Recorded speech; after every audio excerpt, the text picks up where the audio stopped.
November 4, 1979. In the heart of Tehran, thousands of angry protesters gathered in front of the United States Embassy. They broke down the gates and walls and stormed inside. Their target, the 58 American citizens inside the embassy. When the embassy security saw the massive crowd, they laid down their weapons and surrendered. Within hours, 52 American diplomats and workers were taken hostage by Iranian protesters.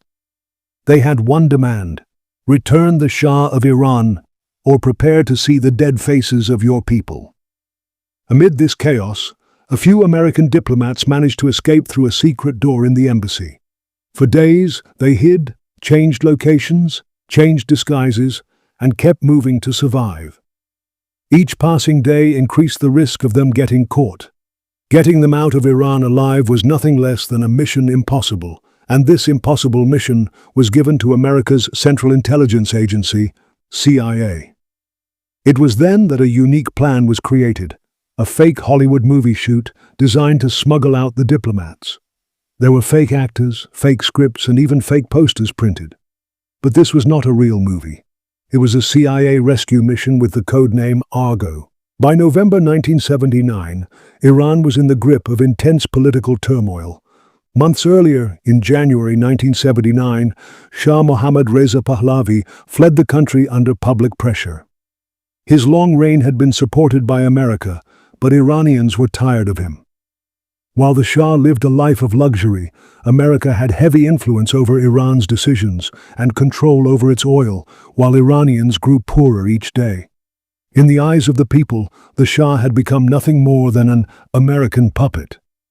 The Shah's secret police, Savak, was so feared that people would tremble at its name because it brutally crushed any opposition. Amid this political storm, a man returned from exile, Ayatollah Ruhollah Khomeini. He was a religious leader who gained both the anger and support of the people.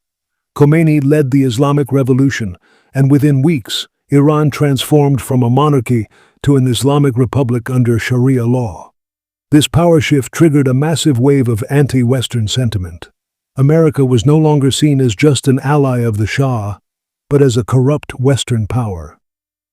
In the streets of Tehran, people attacked embassies, burned American flags, and chanted anti-American slogans. Their anger intensified when they learned that America had given refuge to the Shah.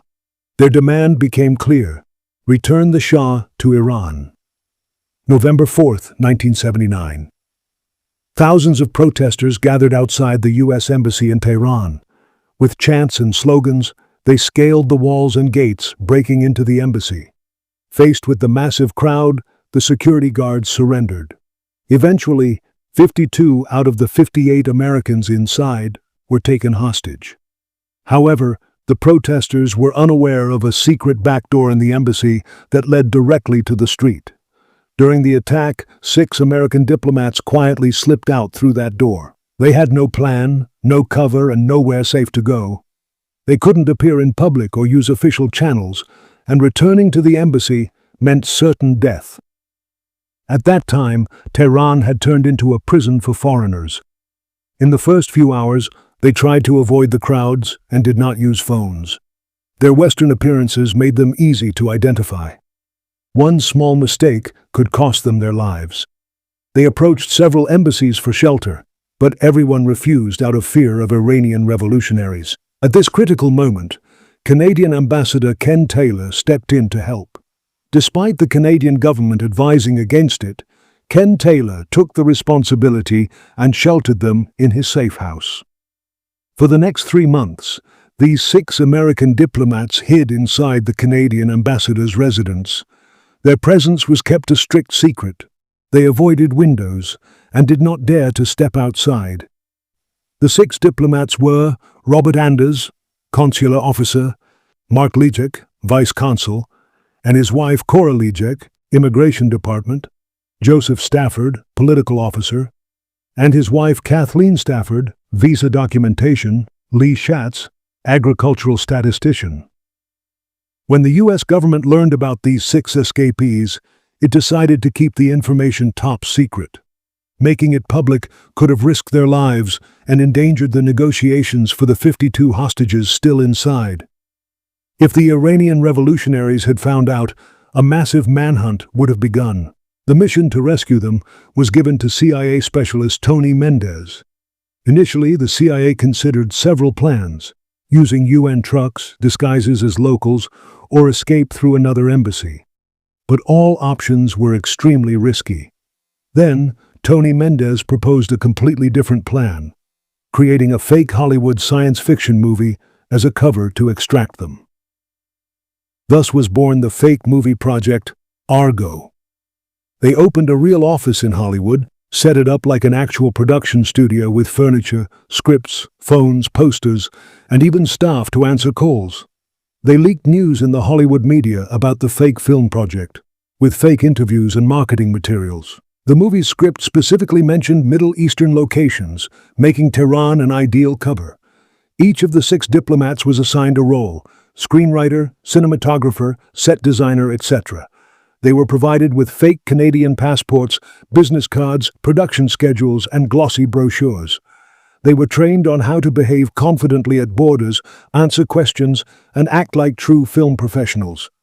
Tony Mendez prepared them with a crash course on how to act, speak, and move like real film crew members, explaining that their identity wasn't just in their passports, but in their confidence and demeanor.